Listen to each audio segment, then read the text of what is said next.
Let's do this. Gotta load back in, boys. Gotta load back in.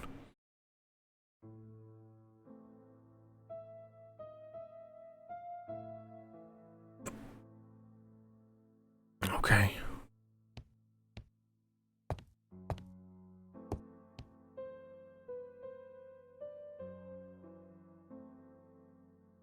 Daily Blag, August 31, 1935. Moustache at half-mast. Poirot's repeated failure in ABC case. Sometimes small things trouble great men. Hastings, faithful collaborator of the Belgian detective, knows something about it. 3 mornings in a row, he confided to us, the cook broke the egg yolks when preparing Poirot's breakfast. This apparently casual event has greatly disturbed my friend, to the point it breaks his concentration and slows his judgment. I also noticed his mustache, of which he is so proud, being duller than usual. Oh no. Poirot, I assure you I haven't said any such thing to the journalists. They twist everything.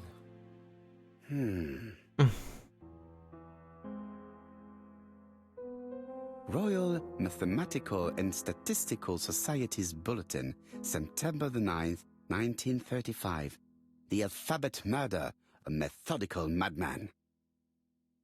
It's highly probable that the alphabet murderer will kill again. Could we possibly estimate the number of victims in his next crime? Yes, and it is easy. As soon as we know the ratio of towns, cities and villages whose names begin with a D and the ratio of English people whose names are spelled the same.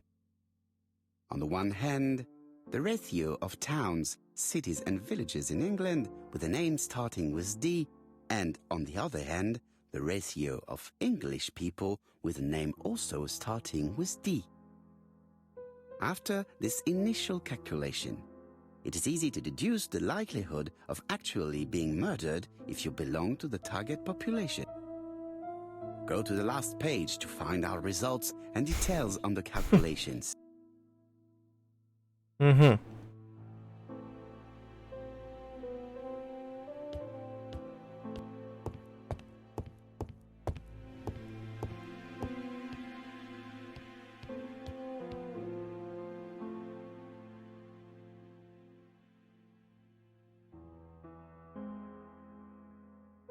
Hastings' photo album. He is very proud of his bag. Of course he is. Of course he is. Churston, Devon, population 500 inhabitants. Hourly of trains. London, Churston. Trains of evening. London, 6:45 p.m. Newton about, 11 a.m. Churston, 11:45 a.m. London, 11:45 p.m. Newton about 6:08 a.m. Churston, 7:15 a.m.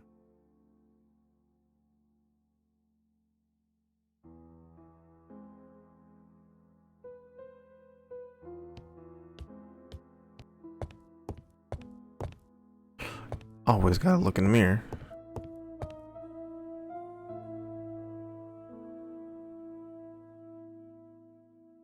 Ego points.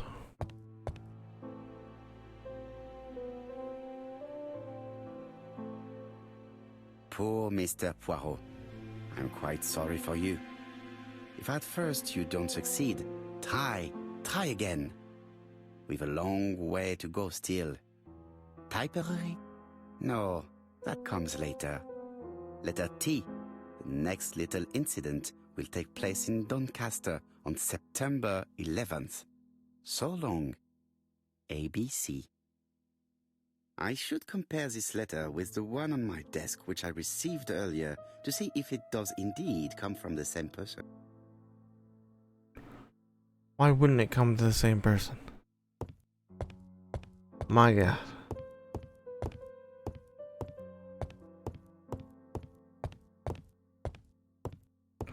No, we have to confirm.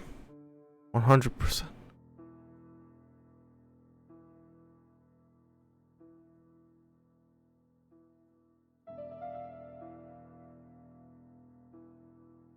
Let us examine this more closely.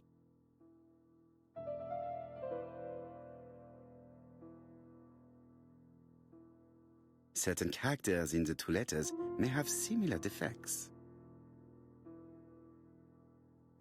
Yes, the A appears to be quite unusual. That's right. The A characters in the two letters do indeed have the same defects. I have to find some other similar defects to confirm my theory. Yes, this I is weird. Yes, the I characters in the two letters do indeed have the same defects. I have to find some other similar defects to confirm my theory.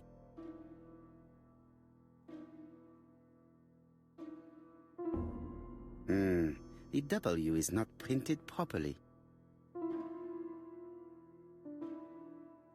Of course, the W characters in the two letters do indeed have the same That's defects. right. My theory was right. These two letters were written with the same typewriter. Gasp.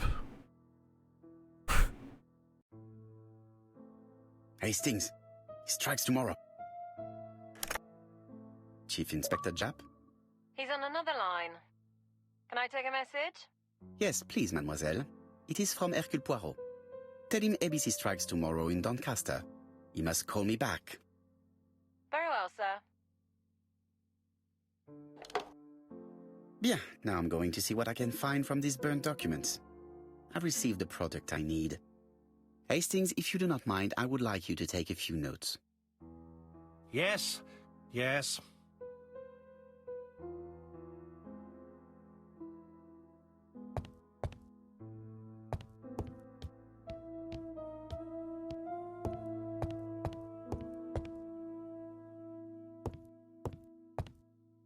Now, down to work. Okay.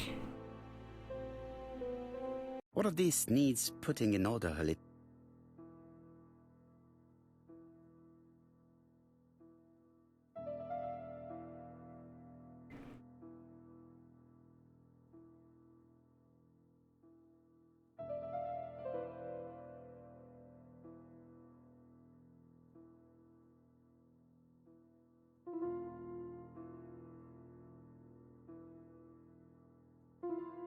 This page will be reconstructed in a flash.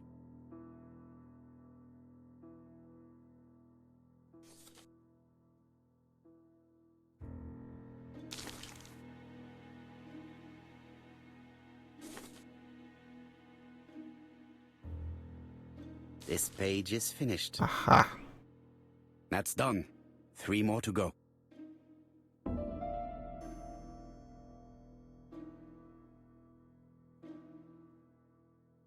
What? Okay. All right.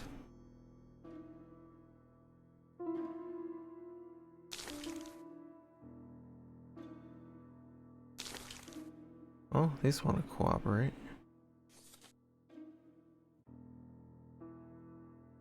This page is finished. That's right. And that's 2 done. It's easier than I thought. Of course it is.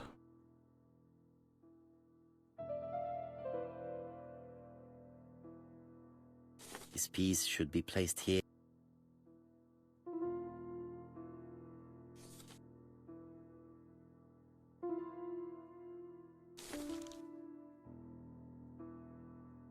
I think that this is right. Okay. This page is finished. Nice. Only 1 more. Genius. Letter putter backer.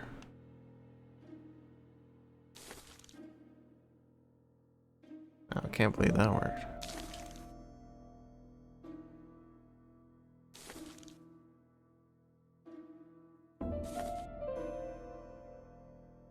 This page is finished. All the pages are reconstructed.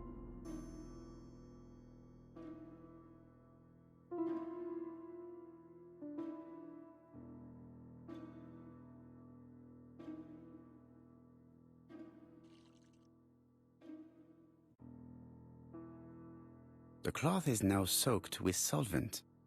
Oh. What kind of solvent? No idea. Got it! Make a note, Hastings, make a note. Mrs. Alice Asher, shop owner in Andover. Tracheitis, hemoptysis, prescribed laudanum. I got it. Look.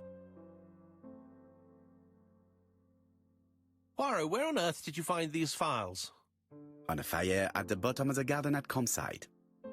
All right, but where did the person who burned them find them?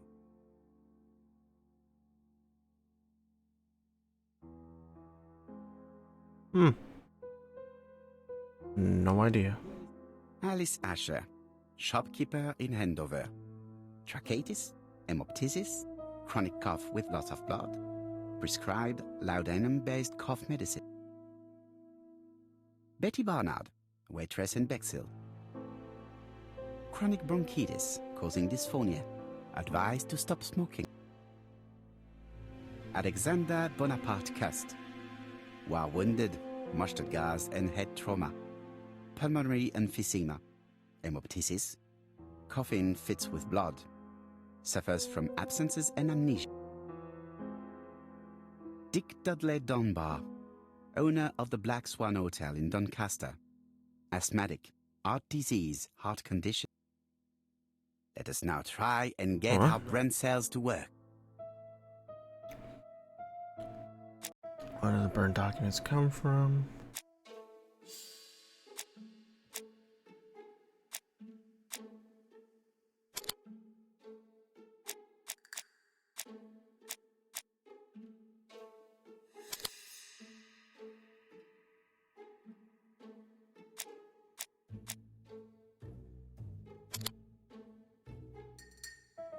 Ah, yes.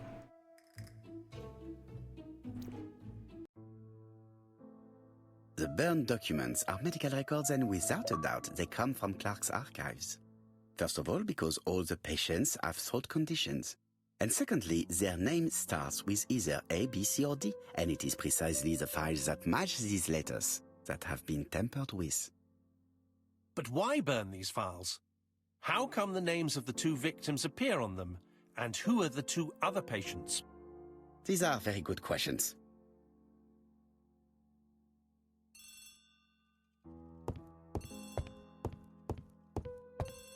Must answer the telephone.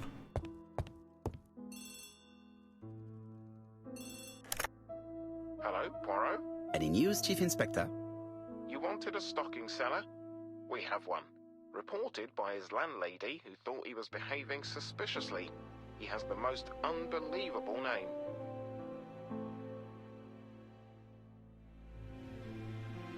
Alexander Bonaparte Cust. Yes, Alexander Bonaparte Cust. How did you guess? Poirot, you have magical powers. It's a serious lead. I called Doncaster.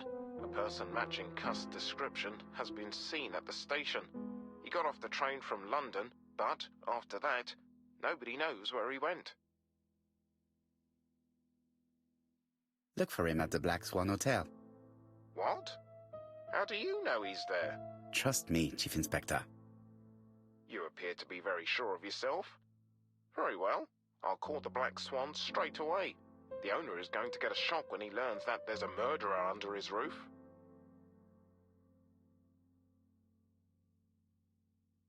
Chief Inspector, I would rather call myself. As you wish. Please go ahead. Hello, the Black Swan. Hercule Poirot here. May I speak to the owner? Speaking. Dick Dudley Dunbar. How can I help you? Is there Mr. Cust among your guests? He arrived today. Shall I call him for you? No, it is you I wish to speak with. But who is this Cust? A crook. A crook? He seems such a decent chap. Do you think that Cust might be dangerous? Oh, I do hope you're wrong. He seems so harmless, you know. Oh, yes, completely harmless. Hmm.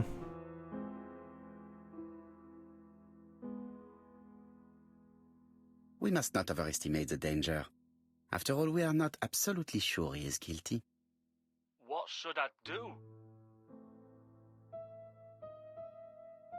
Watch him. If he leaves the hotel, watch where he is heading. I'll call the police in Doncaster immediately. When they arrive, keep out of the way. Oh, indeed. I shall keep out of the way. I have a bad heart, you see, and a big shot could kill me. Thank you for having warned me. Oh. Hello, Poirot. We have some good news. The police in Doncaster have caught our man at the Black Swan Hotel. They're sending him here by train. While we're waiting to question Cust, we could search his room in London. Where does he live? The Marbury Guest House? I'll see you there.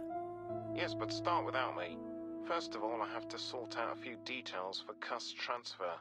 I understand. À bientôt. Hastings, we are making good progress. Please go and search the room of our #1 suspect. With pleasure. I did have a dentist appointment, but I'll cancel. The dentist. So that is why you are so nervous and bad-tempered. A visit to the dentist is never an enjoyable prospect. But an unavoidable one. Go to your appointment, Hastings. I will manage on my own.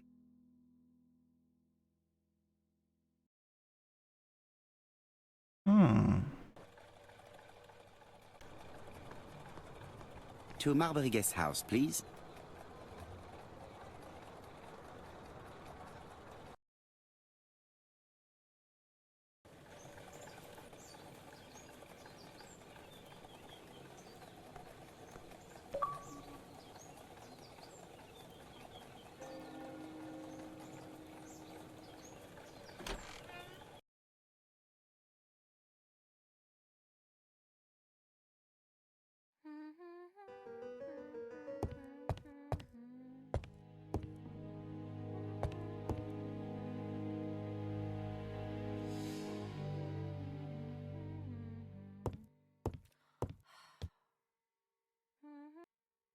How do you do? You must be Mr. Hercule Poirot.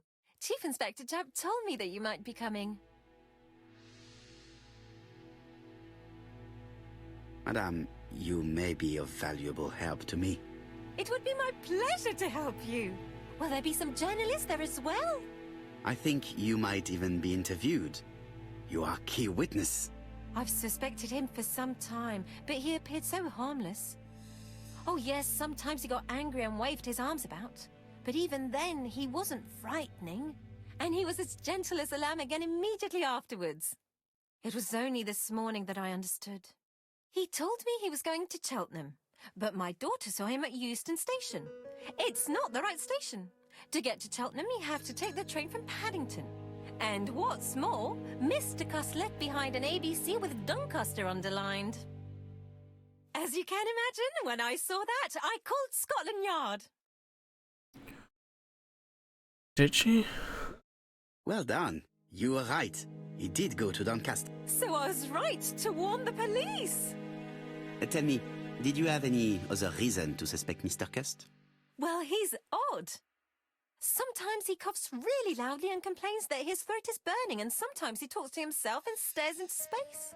He told me that it was because of a wound he got in the war. His head hasn't been quite right since, he said. And then he was in Churston when that millionaire got murdered. I found his train ticket when I washed his coat. He didn't want me to wash his shirt. He washed it himself. But I did see big brown stains on it. Do you think it was blood? Well, when I saw them, I thought, look, he spilled his wine or his soup all over himself. But now that I think about it, well, they did look like blood. Cust used to travel for his work. Is that correct? Oh, it wasn't for pleasure. He was always unwell on trains. But he had to sell his stockings around England. I have to respect my engagements, he used to say. Do you know where Cust was at the time of the murder in Andover and Bexhill? On June the 21st and July the 25th? No, I don't know. That was a while ago, you know. But surely you keep a register. It won't do you much good. Mr. Cuss rents his room for the year. If he goes away for a few days, I have no reason to make a note of it. Ah! I remember one thing. Bexer's by the sea, right? Indeed, it is a large seaside resort. Well, as it happens, at the start of July, Mr. Cast asked me to repair his bathing dress. Suspicious, huh? Very interesting. Please continue. I also forgot to say that he started buying newspapers that talked about the case. When did he start buying the newspaper? Let's see. I think it was just after the millionaire's murder in Churchton. He didn't seem all that interested before that. That will be all for now. I'm going to take a look at his room. Take the key on the counter.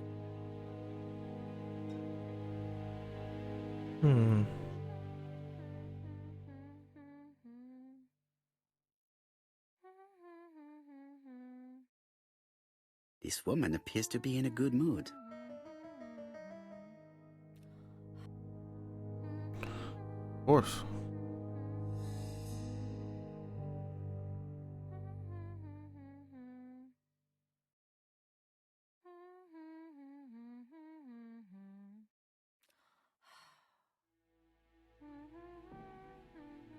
Mrs. Marbury is in a good mood. She's working very precisely in producing incredibly thin peel.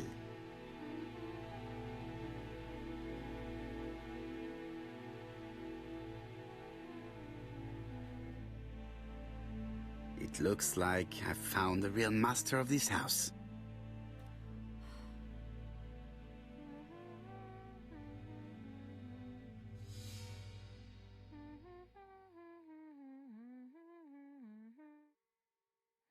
There is no need to worry about the household I don't cat. know about that. I'm sure that Mrs. Marbury Definitely lets gotta be it do worried what about it it. pleases.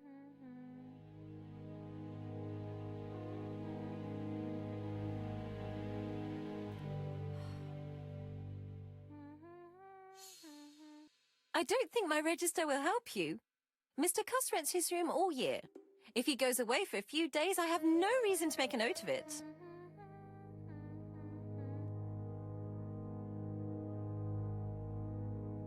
The truth is becoming apparent, and I have something to say to Mrs. Marbury.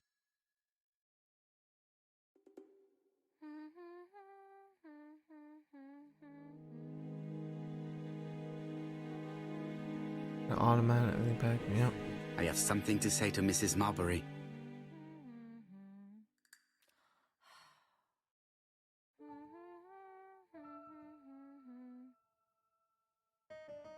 Mrs. Marbury, if I am to believe the register, you rented room 306 to a certain Mr. Fishman on the day of the Bexhill murder. Room 306 is Cust's room. Can you explain yourself? Yes, I remember. Just for one night as a favour. Mr. Cust was away, all my other rooms were taken, and poor Mr. Fishman had nowhere to go. It doesn't matter, provided that you remembered to change the sheet. Oh, do you think so?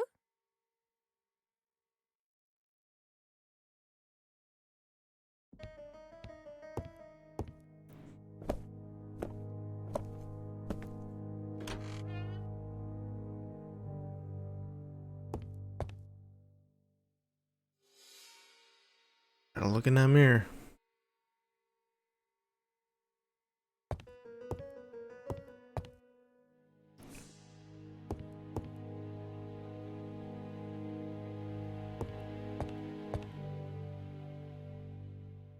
This dark stain. It could be blood, but goodness knows how long it has been there.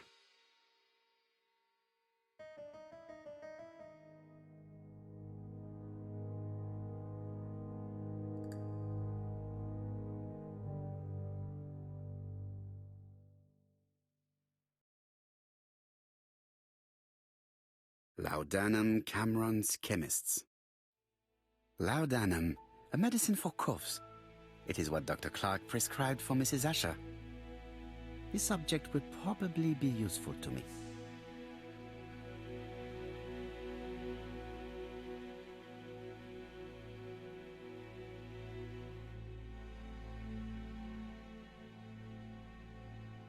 Diethyl barbituric acid, Johnson Company.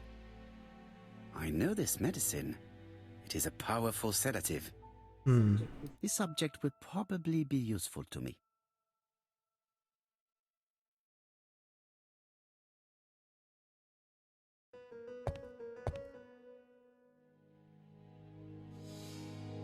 How hopeful. This place is a real mess. Of course.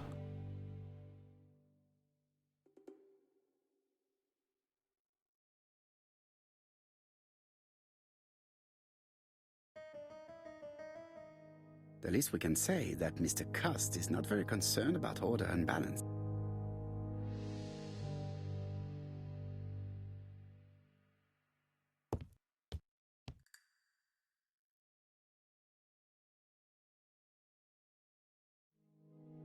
Cust is parsimonious. He keeps his pencils and sharpens them until there is nothing left. It is clear that he did not grow up in luxury. Did Cust drop it when he opened the window? Or was it Mrs. Marbury while she was cleaning?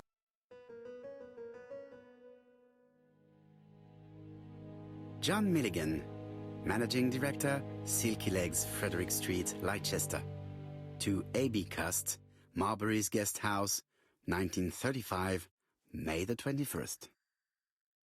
Dear Sir, further to our letters dated 5th and 10th of the month, we confirm we are you as door-to-door salesman, according to the conditions stated in our previous letters. We will send you the articles by mail and also a Redfield typewriter you will be using for every business letter. Regarding the schedule of your rounds, please do as following. June 21, Andover. Arrive by train the 20th in the evening and get a room at Station Hotel. Start your turn in the north part of the town. This letter establishes that Cust went to Andover, but the ink has hidden the destinations of his other trips. I know from Mrs. Marbury that he went to Churston. I just have to show that he went to Bexhill, and I will have proved that he was present at all the crime scenes. That'll be tough.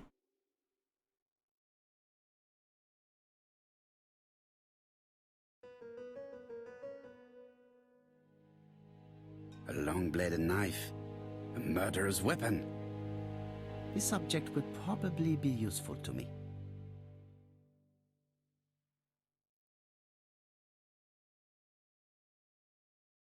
It's an ABC. Oh, okay. That's all you gotta say to that? I have to get the ribbon. How am I going to do it?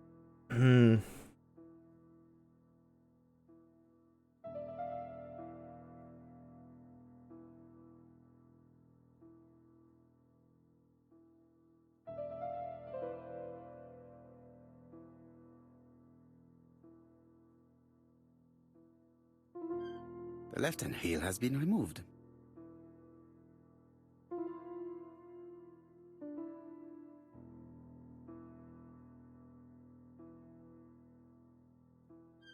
The right-hand heel has been removed.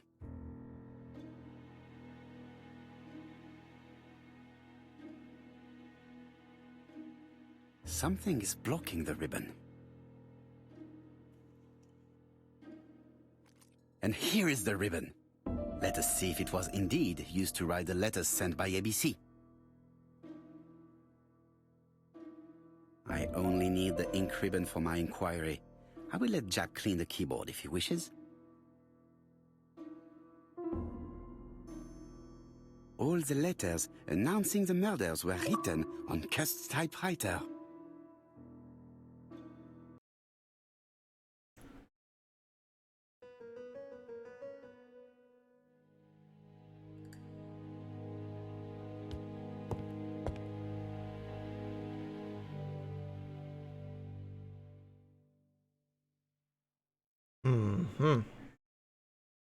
It's closed. Oh, okay. ABC guys, enough to sign about a dozen murders. That's why we need a knife. Of course. This knife is very useful. Who knows? Maybe it never cut anything other than string. stockings. Hmm.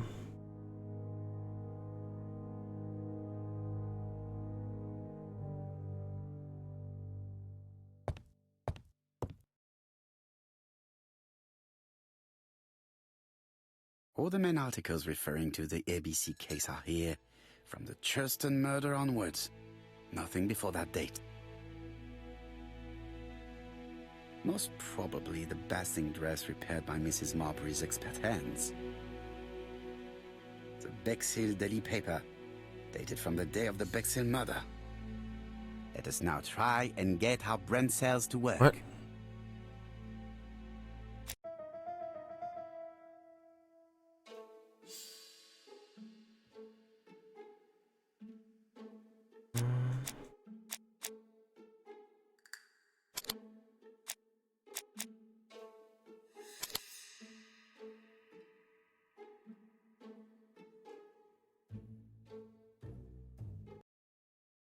The register shows that Cust did not sleep at the guest house on the day of the murder. Where was he? Bexhill. The Bexhill paper reveals it. Cust bought this newspaper in Bexhill on July the 25th. No use continuing the inspection of this room. I've seen all there is to see. Oh no. Oh, okay. Trousers, white shirts. Everything has been washed very well.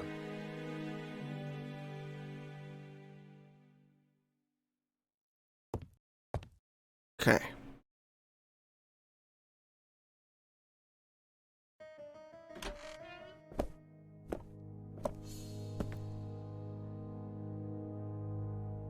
Goodbye, Mrs. Marbury. Thank you for your help. Bye. Oh, all right.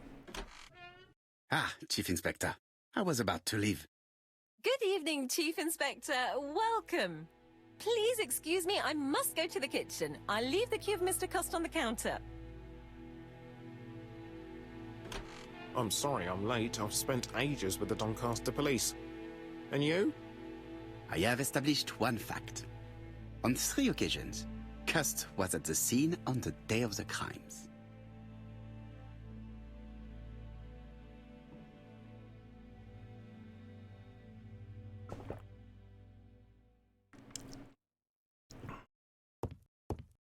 I had best talk to Oh, Chap. okay. I've listened closely to what you have to say, Poirot. For me, there's no doubt Cust is guilty. Do you have any element that might prove the contrary? That is what we're going to look for. Hmm. Let us now try and get our brain cells to work. Was it possible for Cust to have killed the 3 victims?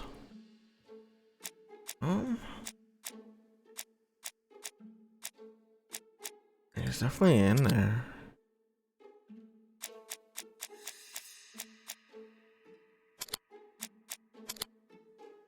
Cust was in all the towns at the time of the murders. Any common points between Cust and the killer? Yeah.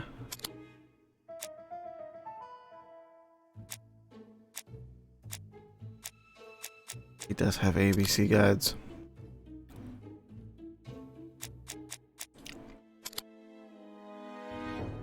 He could have. Is Cust suspicious or behaviors? Or behavior suspicious? He had blood on him.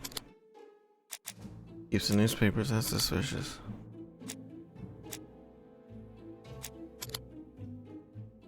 Guilty.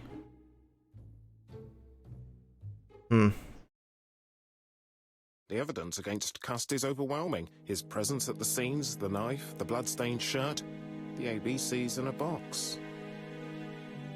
C'est vrai. However, the blood Mrs. Marbury saw on Cust's shirt may have been his own. According to his medical records, he suffers from hemoptysis. The murderer cut Sir Carmichael's throat from behind, and the blood spurted outwards. You would expect the murderer's shirt to be stained on the sleeves, not on the buttonholes, yet we see quite the opposite. You would expect the murderer to keep the newspaper articles about his crimes. But Cust's collection starts in Cheston, as if it discovered the case rather late. I agree it's troubling, but it doesn't change my mind. There's small details that we should be able to clear up by questioning Cust. When can we talk to him? Doncaster is sending him to us on the first train. Are they questioning him already? He says he can't remember a thing. It's plausible. Doctors say he suffers from absences and amnesia. Mrs. Marbury has confirmed this. He may have done the murders in an altered state. A familiar situation. It's not enough to clear his name. Dr. Thompson insisted that even if you don't know what you're doing, you never commit a murder without wanting to. Très intéressant. I shall remember that. Right. I'll go and examine the suspect's room. Chief Inspector, I took the liberty of removing a few clues to examinatum. All right, we'll discuss them tomorrow. In the meantime, I'm going to see if you've missed something.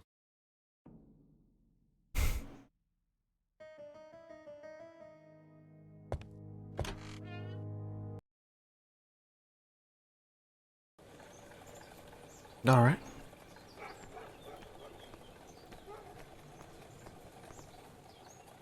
To Scotland Yard, please.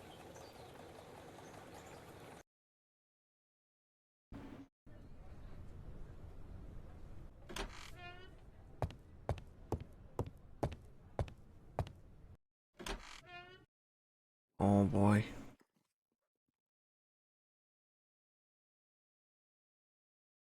Well, we've come face to face with the man who probably did all those murders.